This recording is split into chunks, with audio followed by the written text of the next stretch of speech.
세션 2에서는 콘텐츠로 확장하는 과학의 이해를 주제로 과학문화의 발전에 따른 콘텐츠 변화에 대해 주제 발제 및 과학 융합 콘텐츠, 생활 속 과학 카페, 그리고 새로운 과학문화 콘텐츠의 대중 확산 사례 발표가 있겠습니다.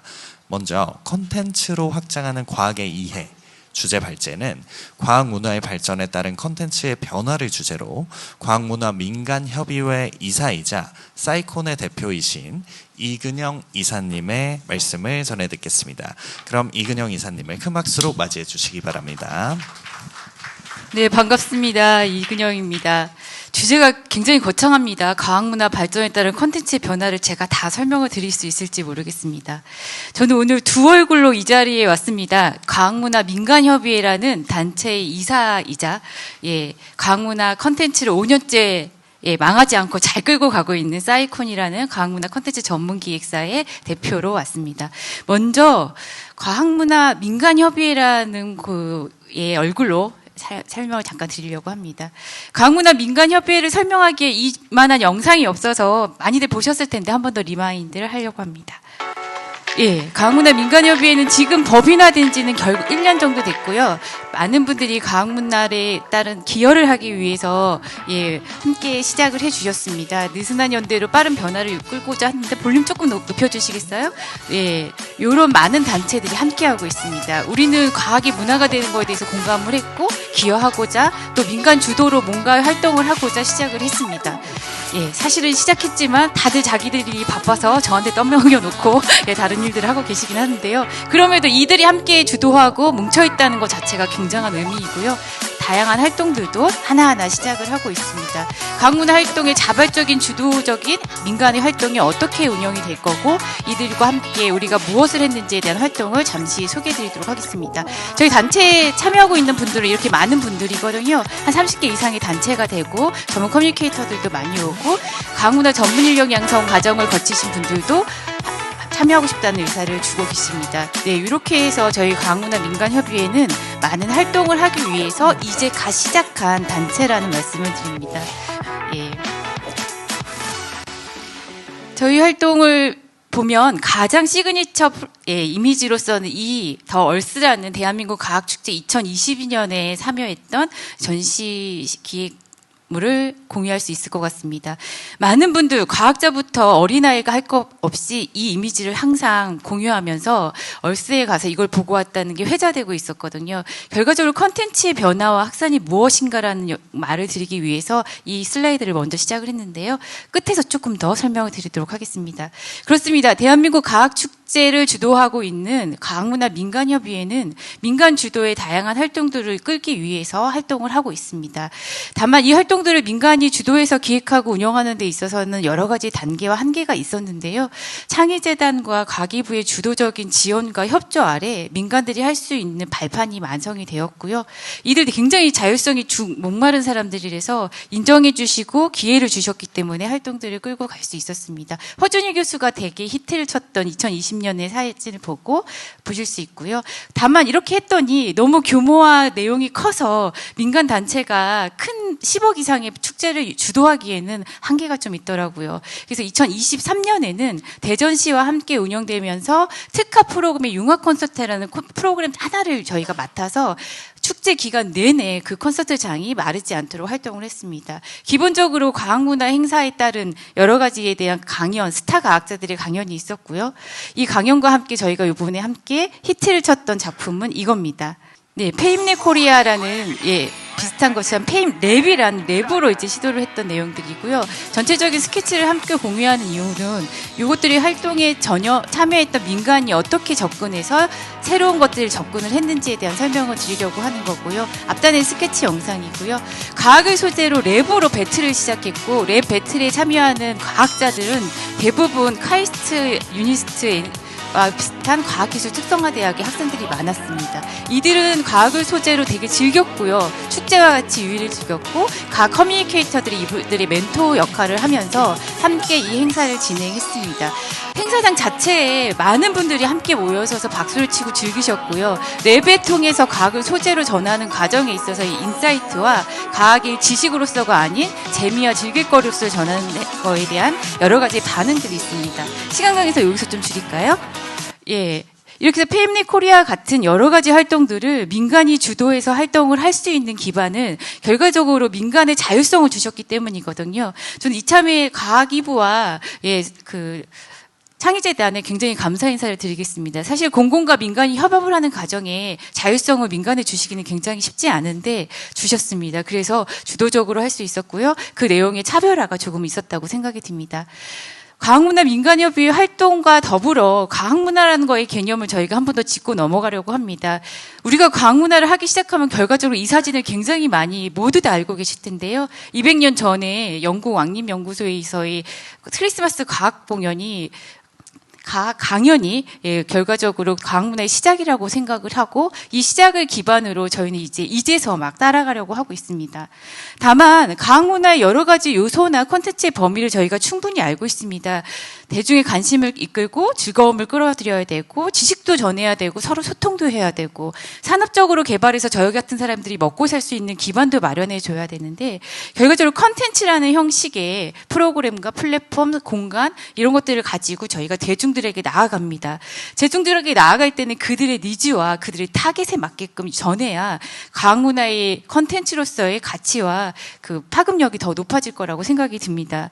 이 시점에 저는 이제 사이콘의 대표로서의 얘기를 드리고자 합니다. 대한민국 사이콘은 과학문화 콘텐츠 전문기획사로서 과학문화와 관련된 모든 일을 합니다. 행사도 하고요, 포럼도 하고, 심포지엄도 하고, 영상도 만들고요, 정책 연구과제도 합니다. 왜냐하면 과학문화의 모든 활동 유형을 다 해서 과학문화를 확산하고자 하는 정확한 명분과 그 목적이 있기 때문인데요.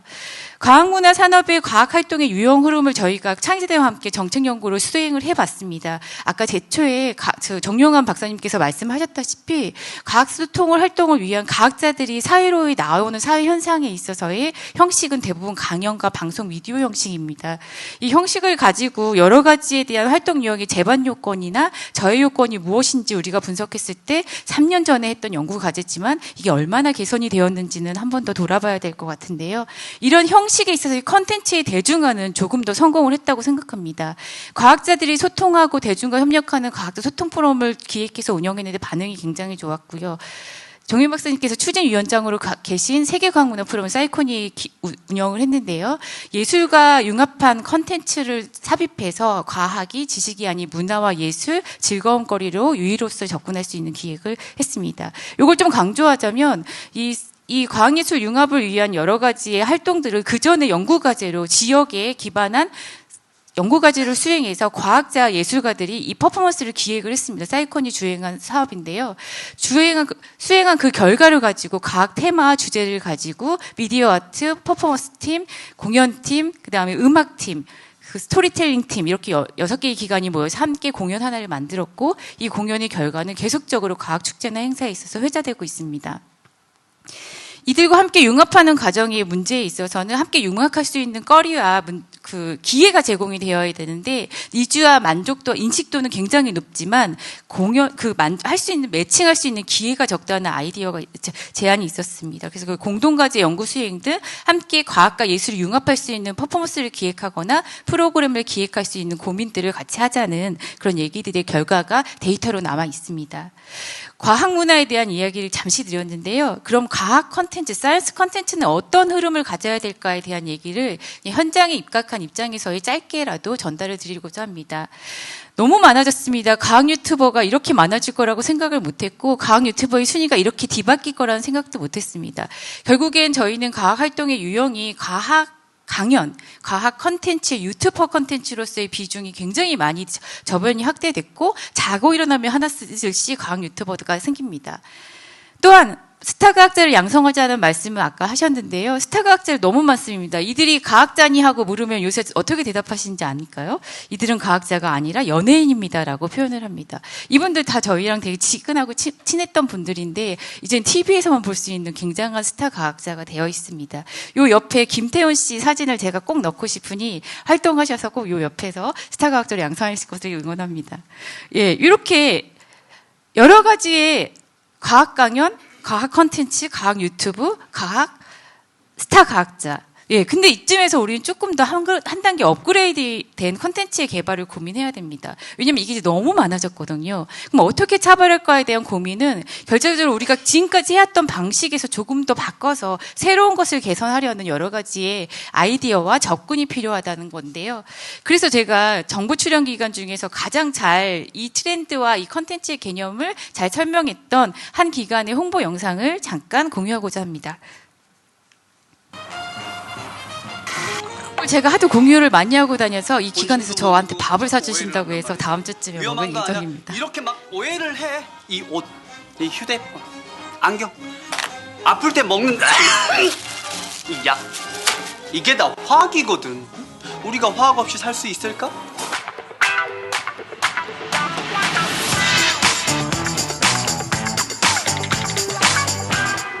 이게 화학의 본심이야. 예, 이제 컨텐츠 접근은 결과적으로 지금까지 하고 싶었던 얘기를 하는 것이 아니라 그 수요자, 과학 문화를 소비하고자 하는 소비자들이 무엇을 원하고 무엇을 즐길 거에 대한 짧고 굵고 메시지가 있는 형식의 접근이 필요하다고 저희는 보고 있습니다. 그걸 결과적으로 스토리텔링이라고 하는데요. 이 스토리텔링에 있어서는 컨텐츠 기본적인 요소로 들어가고 히스토리가 있어야 공감을 할 수 있고요. 제가 강조하고 싶은 건 익스피리언스, 경험치를 높이는 것들이 활동에 접근을 해야 된다는 거고요. 결과적으로 이걸 공유하고 나눈 데 있어서 이모션은 굉장히 중요합니다. 하나의 감정에 공감하고 공유했을 때 그것들을 오래 기억할 수 있는 것들은 소통 활동에 있어서 커뮤니케이션도 중요하지만 어떻게 기획하고 구성해서 스토리텔링을 하느냐의 접근이 필요한 시점이 됐다고 생각합니다. 이거는 저희가 사이콘이 아주 재미있는 숏 드라마로 코믹 드라마를 만든 건데 여기서 홍보를 해버리면 너무 이렇게 사심이 드러나니까 나중에 유튜브로 보시면 되고요. 결과적으로 스토리텔링 호모 사피엔스에서 호모 나렌스라는 개념의 접근이 컨텐츠를 기획하는 데 있어서의 차별화를 끌어올 거라고 생각하는데요.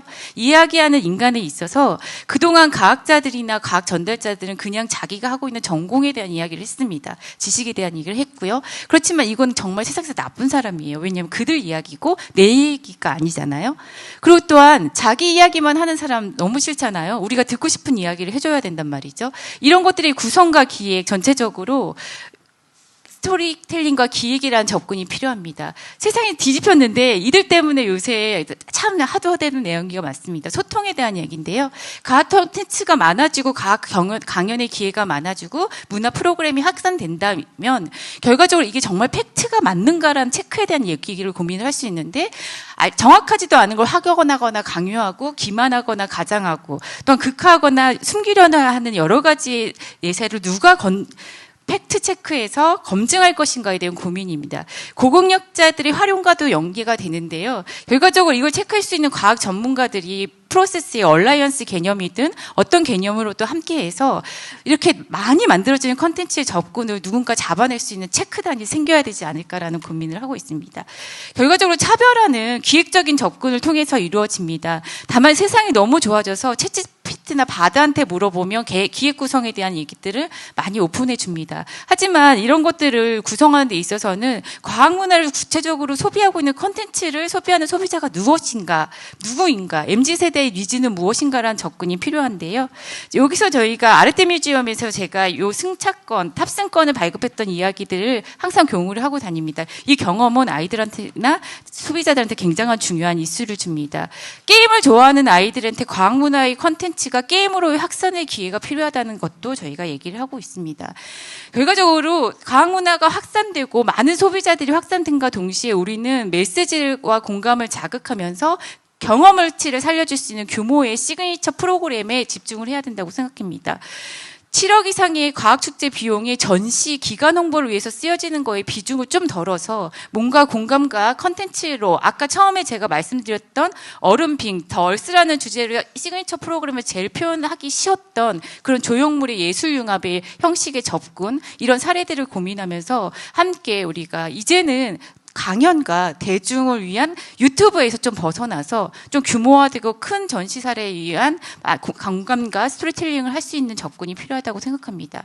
유학학원제 저희가 현장에서 느끼는 컨텐츠의 기획 방향과 과학문화의 접근 방향은 일상을 소재로 모든 것들이 다른 기관과 융합을 하고 경험치를 끌어높여서 스토리텔링하는 방법을 고민해야 될 것이라고 생각합니다. 이거는 결과적으로 즐겁고 재밌어야 되는 거라는 개념을 꼭 갖고 같이 함께 만들어갔으면 좋겠습니다.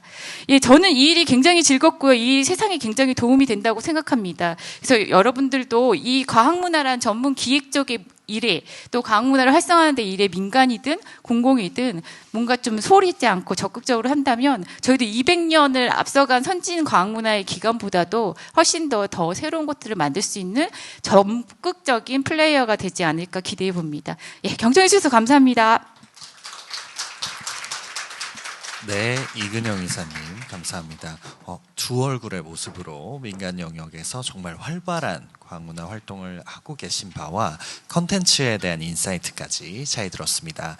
저도 과학문화 민간협의회 일원으로 대한민국 과학축제 기획에 참여했는데 계속 더 잘 되고 있어서 뿌듯하고요. 언급해 주신 대로 스타 과학자분들 옆에 감히 사진을 올릴 수 있도록 열심히 해보겠습니다.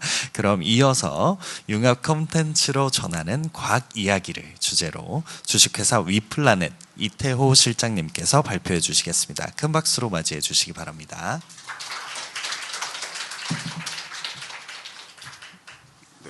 네, 안녕하세요. 위플라넷 이태호 실장이라고 합니다.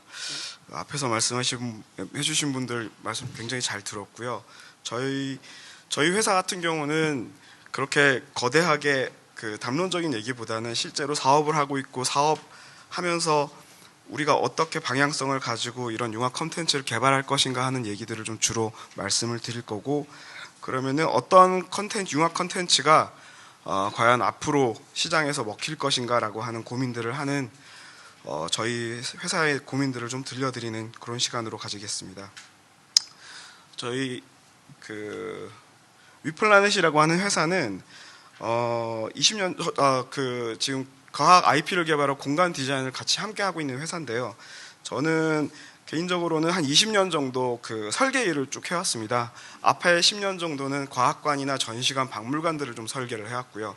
그 이후에 10년은 테마파크나 놀이공원들의 설계를 해왔습니다.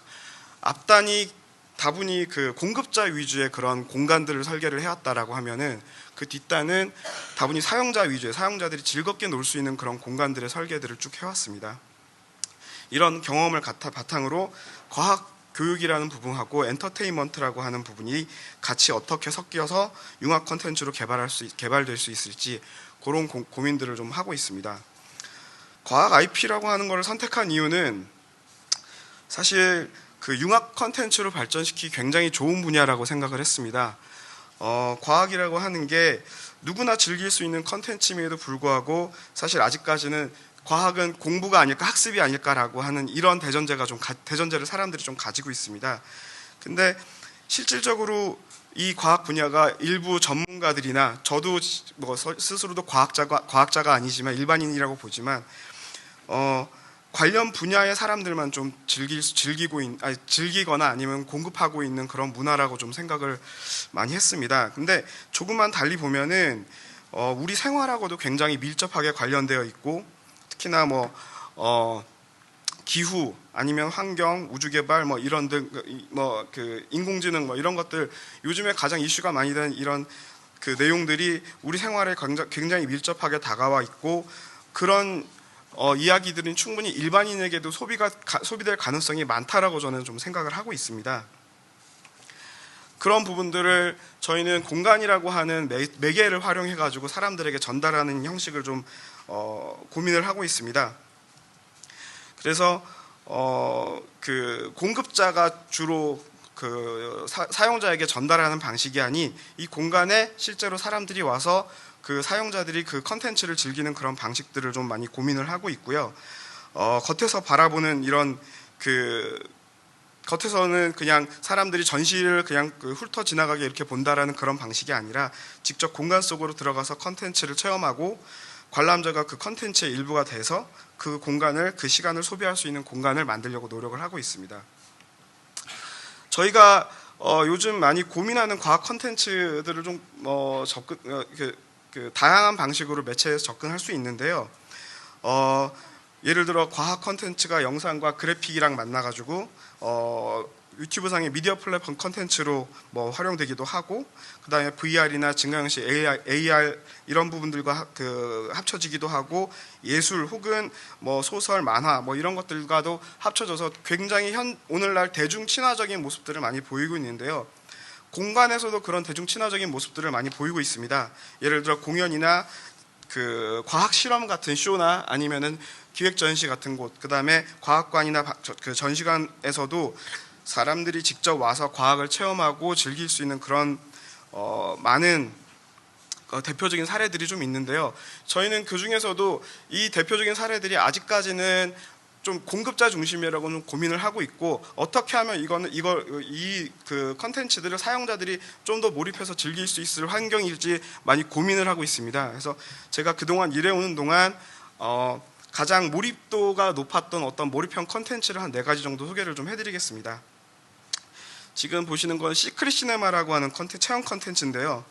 이 시크릿 시네마는 유명 영화를 특정 공간에 재현해가지고 사람들이 즐기는 그런 체험입니다.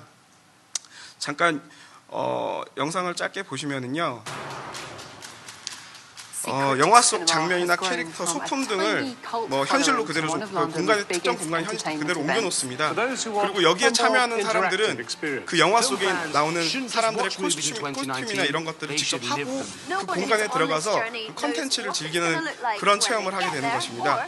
그렇기 때문에 사람들은 실제로 영화 속의 주인공이 된 것처럼 그 컨텐츠를 즐길 수 있고 굉장히 몰입도 있는 그런 그 체험을 그 공간 속에서 하고 있고, 그리고 필요에 따라서는 그 영화 속 특정 장면들이 공간 곳곳에서 플롯처럼 펼쳐지고, 관객들은 그 플롯에 참여해서 나는 단순히 영화를 밖에서 보는 것이 아니라 실제로 영화 속에 들어가서 서브 플롯에 우리가 참여하고 있고 우리가 만드는 새로운 결말이 있어 라고 하는 그런 경험을 하게 되는 굉장히 독특한 몰입형 공간의 좋은 예로 저희는 좀 생각을 하고 있습니다.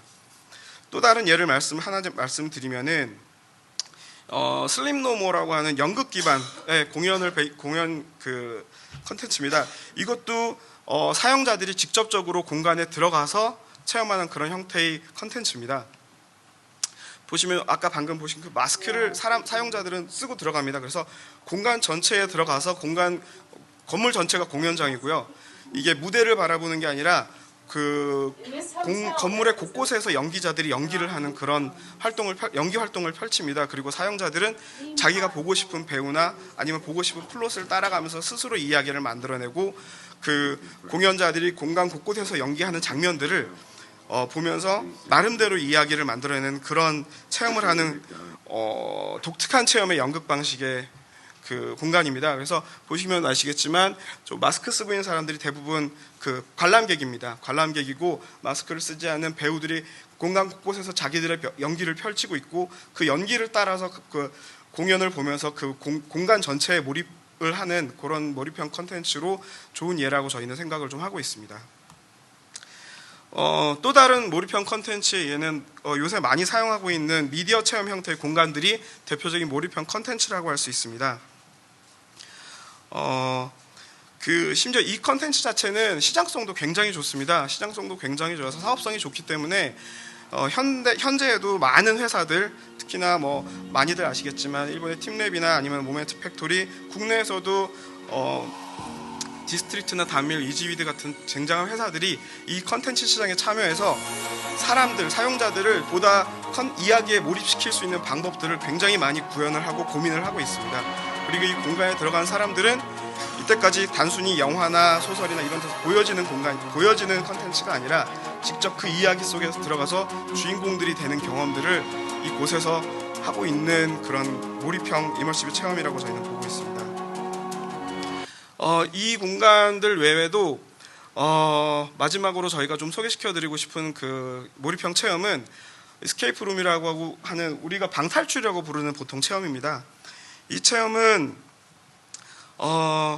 사용자가 직접 보는 것뿐만이 아니라 실제로 이야기에 뛰어들어가서 문제를 해결해 나가고 가장 적극적인 방식의 몰입형 체험 공간으로 그 체험공간의 대표적인 사례입니다. 그래서 관람객은 체험을 통해서 이야기 속 주인공이 돼가지고 내용을 이끌어 나가고 문제를 직접 해결해 나가서 엔딩까지 보는 가장 사용자 중심의 그런 컨텐츠라고 저희는 생각을 하고 있습니다.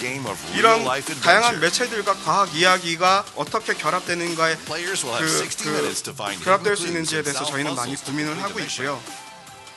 사용자의 몰입도를 어떻게 하면 높일 수 있는지 많은 고민들을 좀 하고 있습니다. 그래서 올해 여름에 저희가 이런 방법들을 좀 고민을 하다가 컨텐츠를 과학 이야기와 접목해서 과학 방탈출이라는 파일럿 프로그램을 저희가 한번 진행을 해봤습니다. 그래서 기후 위기를 소재로 과학 요소들을 접목시킨 탈출 문제들을 좀 개발을 하고요.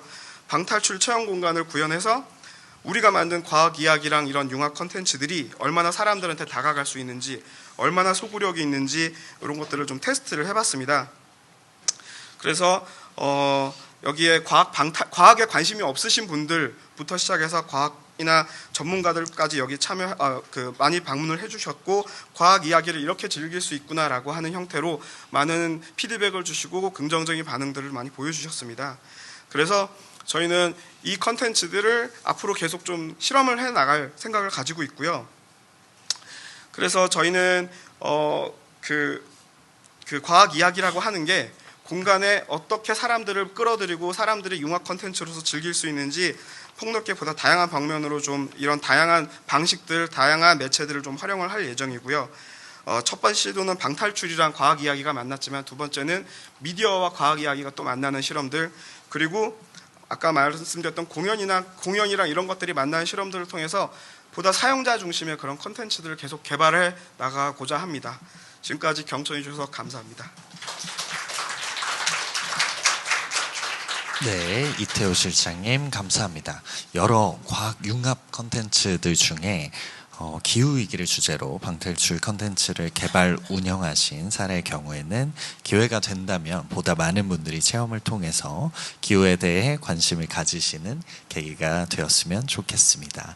네, 그럼 이어서 민간 주도의 과학 문화가 갖는 이점을 주제로 게러지엠 송정현 대표님께서 발표해 주시겠습니다. 반갑습니다. 게러지엠 송정현입니다. 반갑습니다.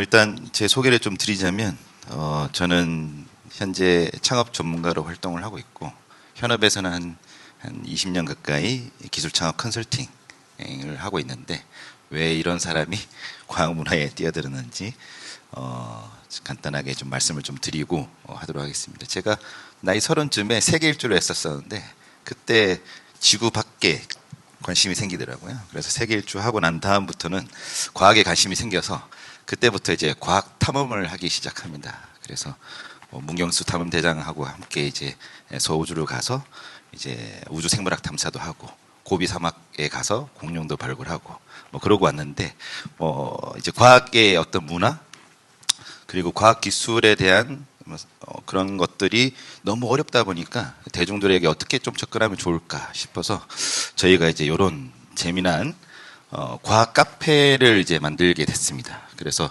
현재 이제 저희가 과학 카페를 1년 정도 운영을 하고 있는데 1년 정도 운영하고 있는 그 철학에 대해서 우선 말씀을 좀 드리도록 하겠습니다. 저희는 이제 세 가지 생각을 가지고 이 과학 카페를 운영을 하고 있습니다. 그래서 만물에 대한 호기심, 그리고 그것에 대한 애정 어린 시선, 그리고 과학적 사고와 태도를 끊임없이 이제 시도하고 질문하는 것, 그리고 이 카페다 보니까 식음료가 중요하잖아요. 그래서 이제 훌륭한 재료와 과학적 레시피로 정직하게 제조하는 것이 이제 저희 과학 카페 쿠아의 철학입니다. 일단 과학 카페 쿠아는 대덕에 위치해 있습니다. 아까 대덕 과학관은 안산에 있었는데, 그죠? 대전 대덕구에 유성구 대덕 특구 안에 위치하고 있고요. 보시다시피 상당히 많은 연구원들에 둘러싸여서 있습니다. 그래서 거기는 이제 신성동에 위치해 있고요. 약 한 50평 정도 규모의 이제 매장이고 수용 인원은 좌석은 한 40명 정도, 그리고 최대 수용 인원은 한 70명 정도의 이제 매장이라고 보시면 됩니다. 말 그대로 우리가 흔히 커피를 마시러 가는 그런 카페라고 보시면 될 것 같고요. 네이버 플레이스 QR 코드 한번 해주셔가지고 접속해서 알람 설정도 해주시면 좋을 것 같네요. 네. 네. 보통 뭐 저희 이제 가게 매장의 이제 외관 전경이고요. 그다음에 내부 공간은 이런 형태로 이제 꾸며져 있습니다. 컨셉은 괴짜 과학자의 어떤 뭐 그런 실험 공간, 오래된 뭐 그런 형태로 이제 저희가 이제 컨셉을 잡아서 이렇게 이제 꾸며놨고요. 각종 과학 오브제들과 과학적 그런 어떤 뭐 문화들을 좀 느낄 수 있을 만한 책, 그리고 기술 관련된 책들, 그리고 과학적 식음료로 저희가 이제 서비스를 하고 있습니다. 그래서 가장 이 민간 주도의 과학 문화에 대한 부분이 가장 중요한 키워드 첫 번째는 고객의 니즈와 원칙을 상당히 민간에서는 열심히 학습하지 않나라고 생각해요. 그래서 민간 주도의 과학 문화가 갖는 이점이라는 것은 결국에는 고객이 니즈가 뭐고 원치가 뭔지를 이제 우리가 찾아내고 거기서 고객 가치를 제공하는 자만이 살아남는 이 자연 선택의 이제 진화론적 관점에서의 그런 결과물들이죠. 그래서 요게 이제 저희가 기술 세미나라는 행사에 참가했던 고객들입니다. 보시면 저희 이 프로그램은 그 현업에서 그 분야에서 가장 최고 기술자, 최고 기술 경험을 하신 분을 초대해가지고 기술 세미나를 하는 자리예요. 근데 보시면 여기 보면 아이들도 있죠. 네.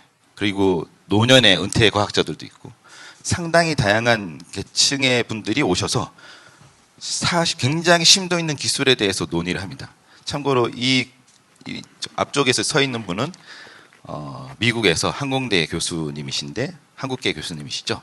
20년 동안 경비행기를 직접 손수 부품을 다 깎아서 만들어서 본인이 만든 비행기로 전 세계를 이제 여행하고 다니세요. 근데 이분의 경험을 듣고자 초등학생부터 노년의 과학자까지 다양한 계층이 저희 카페에 오셔가지고 듣습니다. 그래서 상당히 타겟팅하기 쉽지 않은 부분인데 저희가 이제 저희 카페에서는 이렇게 현재 이제 고객 분석을 해보니까 30, 40대가 한 60%, 그리고 20대가 한 20% 정도 차지하고 있습니다. 그래서 20대, 40대가 가장 많은 주 타겟 연령대라고 보시면 될 것 같고요. 근데 실제로는 뭐 10대 이하는 디지털 접근성이 없기 때문에 그런 팀들은 이제 표집 데이터가 없죠.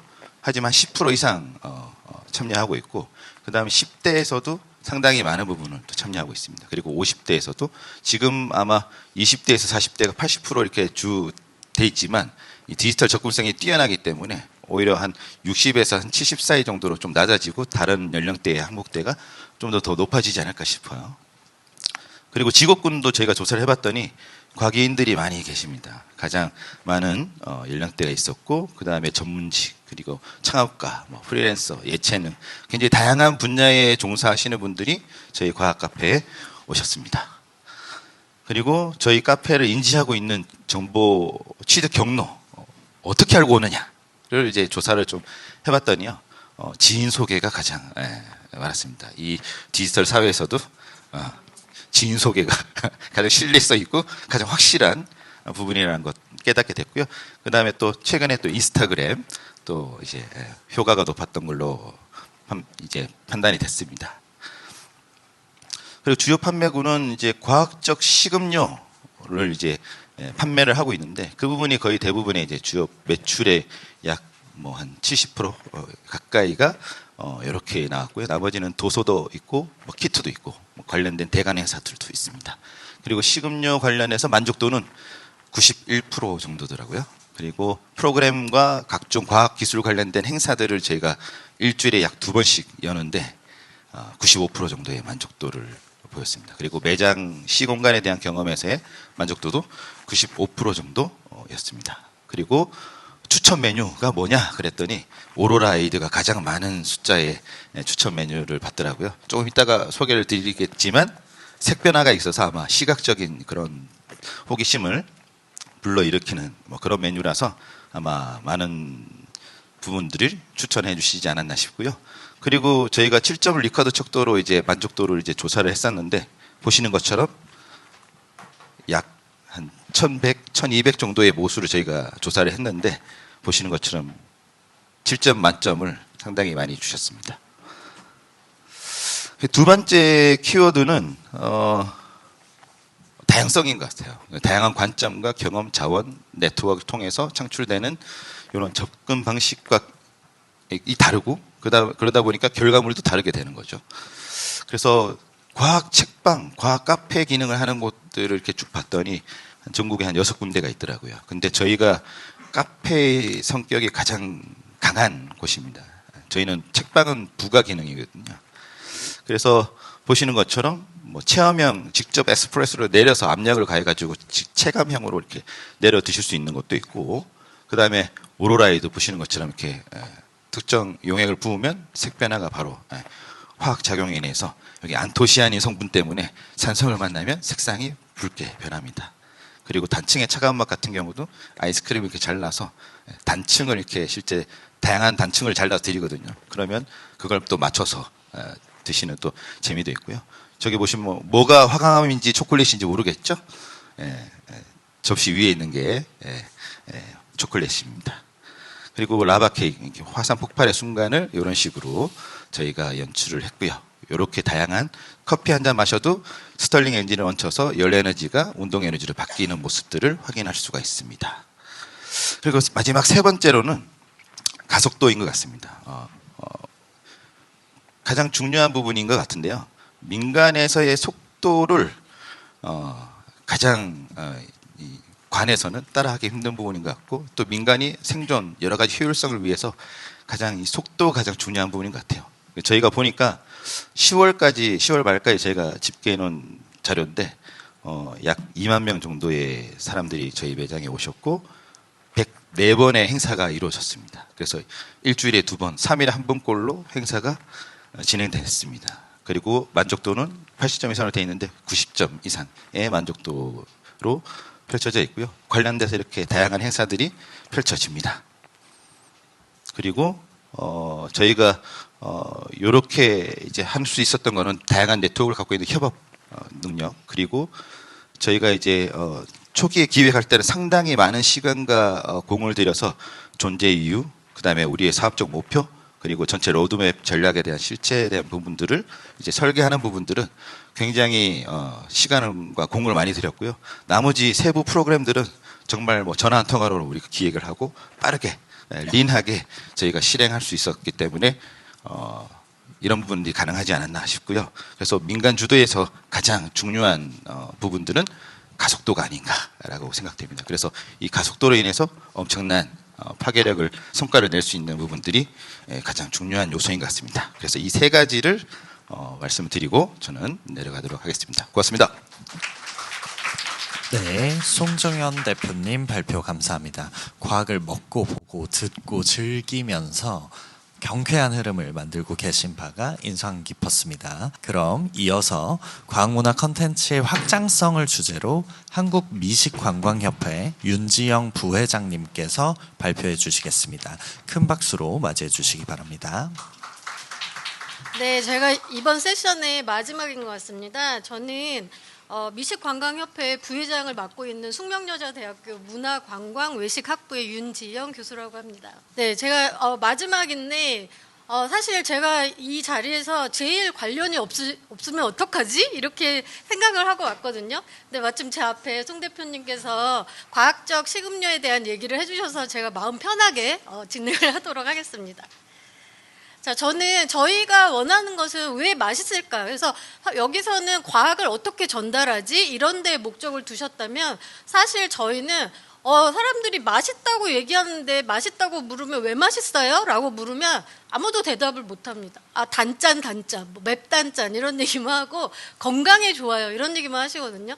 근데 실제 우리가 맛있다고 느끼는 것은 그냥 입에서만 느끼는 것이 아니라 우리가 가지고 있는 오감 중에 어느 부분 때문에 맛있는 것이거든요. 그래서 이런 부분들을 좀 알고 음식을 즐기면 좀 더 건강한 음식을 맛있게 즐길 수 있겠다. 그래서 이런 부분을 알게 하려면 어떤 어떤 게 필요하지? 라고 찾다가 사실은 과학적 원리가 굉장히 중요하겠다는 사실을 저희가 깨닫고 사실 저희 모임은 그 사단법인이고 관광이나 음식을 주로 하시는 분들, 그리고 저처럼 외식에 관련된 교수님들, 그리고 조리를 하시는 분들, 식품 영양과학자들, 이렇게 다양한 분들이 모여서 이런 여러 가지 소통을 하고 있습니다.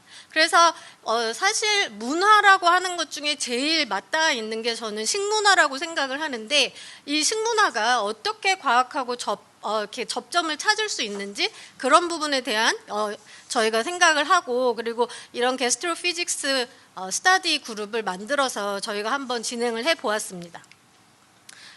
제가 지금 말씀드린 게스트로피직스라고 하는 거는 게스트로라고 하는 미식의 개념과 그리고 피직스, 과학에서 오는 물리의 개념이 합쳐진 개념인데요. 말씀드렸다시피 맛을 어떻게 오감으로 느끼는지, 그리고 그 오감은 어떻게 과학적으로 연결되는지를 저희가 그 표현을 하고자 하는 그런 개념으로 보시면 되겠습니다. 그래서 아마 게스트로피직스를 만나실 수 있는 현재의 부분이라고 한다면 아마 분자 요리를 하고 있는 그런 셰프들의 레스토랑에서 만나보실 수 있을 것 같습니다. 그런데 이런 부분이 꼭 비싸게만 즐겨야 하느냐, 그게 아니라 우리가 일상적으로 만날 수 있는 많은 음식들에서 이러한 게스트로피직스 개념을 이용을 해서 아주 즐겁게 과학을 알 수 있다고 생각이 듭니다. 그래서 저희가 기획한 이번에 그 스터디를 하면서 기획한 부분은 이 게스트로피직스를 이용한 팝업 다이닝입니다. 그래서 좀 어른들이 지금까지 봤던 사진을 보면은 어떤 과학 행사에 다들 어린이들이 많이 초대가 되고 고객들로 있는데, 좀 아마 우아하게 즐길 수 있는, 성인도 우아하게 즐길 수 있는 그런 과학적인 밥상이 아닐까 싶습니다. 그래서 저희는 이런 그 아까 말씀드린 그 오감에 대한 부분을 과학적 요소로 좀 풀을 수 있는 메뉴를 구성을 하고, 그다음 저희 스터디 그룹에 같이 있는 셰프님하고 여러 차례 실험 조리를 통해서 6가지의 코스를 개발을 하고 다이닝을 구성을 해봤습니다. 그래서 세계 공간각과 네인지를 이용한 젤리라든지, 그 다음에 우리가 소스라고 하면 대부분 액체로 생각하고 있지만 그것을 좀 다른 성질을 이용을 해서 파우더화 시킨다거나, 그 다음에 수비드 생선, 이렇게 새로운 조리법들을 활용한 그런 어떤 물성의 변화, 그리고 이제 액체 2가지를 합해서 만들어지는 새로운 물체. 그래서 이런 그 염화칼슘과 알긴산을 같이 합하면 이런 개구리알 같은 이러한 것들이 생기거든요. 그래서 그런 것들. 그리고 이제 우리가 숯불고기 진짜 좋아하잖아요. 그래서 우리나라 사람들은 숯불고기를 굉장히 좋아하는데 왜 맛있지? 그러면 잘 얘기를 못해요. 그래서 이런 부분들, 그래서 직접적인 가열이 주는 어떤 향의 변화라든가, 그 다음에 단백질의 변성, 이런 부분들에 대한 이야기와, 그리고 이제 심리적인 것도 사실은 많이 음식에 작용을 합니다. 그래서 이런 뇌인지와 심리를 이용한 요거트에 대한 그러니까 예를 들면 이런 거예요. 가벼운 음식은 좀 가벼운 숟가락이랑 먹으면 더 맛있게 느껴진다거나, 그 다음에 우리나라 음식은 그 젓가락을 사용하면 더 비싸게 내고 싶은 그런 의향들을 가지고 있거든요. 그래서 이런 부분들을 저희가 차용을 해서 다이닝을 기획해 보았습니다.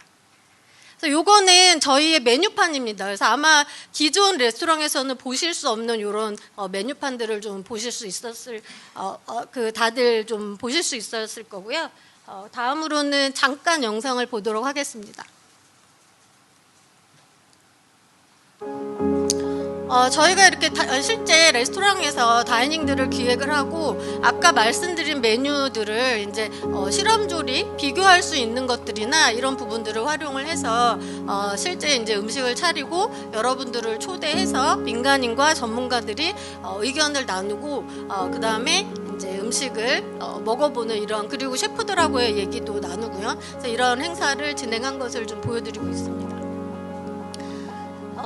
요거는 이제 그 생선을 구워 주시는 모습이고요. 그다음에 이제 뭐 수비드로 한다든가 아니면 직화요를 했을 때에는 식감이라든가 그다음에 이제 향도 굉장히 다르거든요. 그래서 저렇게 음식들을 좀 음미하는, 그래서 음미를 하는 데 있어 그냥 맛있다가 아니라 왜 맛이 있는지, 그게 향 때문인지 물성 때문인지 이런 부분에 집중을 해서 저희가 시식을 했습니다. 그래서 저런 젤리들도 예를 들면 노란색이면 우리가 오렌지 맛이 날 것 같지만 좀 더 다른 맛들을 첨가해서 좀 맛을 놀라게 해준다거나 이러한 상태로 제공을 한 부분을 보여드리고 있습니다. 여기까지만 보면 될 것 같습니다. 다 보여드리고 싶지만 유튜브에서 찾아보시면 아마 보실 수 있고요. 마지막으로 제언입니다. 저희가 이렇게 좀 거꾸로 과학을 어떻게 전달하지가 아니라 우리의 분야에 어떻게 과학을 접목시키지 이런 시선으로 저희가 이 스타디 그룹을 신청을 했는데 창의재단에서 정말 너무 이렇게 적극적으로 받아들여 주셔서 저희가 아주 재미있는 다이닝을 꾸며봤고요. 이러한 점에서 아마 이런 시도들이 더 많아지면 좋겠다 이런 생각을 했습니다. 그리고 뭐 과학자들뿐만이 아니라 우리가 그 음식하고 관련된 분들이 상당히 많은데 이러한 과학적 지식이 조금 얹어진다면 학생들의 급식이라든지 또는 아니면은 이제 그런 레스토랑에서도 마케팅의 어떤 개념으로 그렇게 확장할 수도 있을 것이라고 생각을 합니다. 그리고 소비자들의 체험을 위해서도 꼭 어디 과학관이나 어떤 이벤트를 가지 않고라도 아주 가까운 곳에서 이렇게 음식을 통해서 과학을 접할 수 있을 것이라고 생각합니다. 네, 제 발표는 여기까지입니다. 감사합니다. 네, 윤지영 부회장님 감사합니다. 영상을 보니까 확실히 배고파지는 발표였는데요.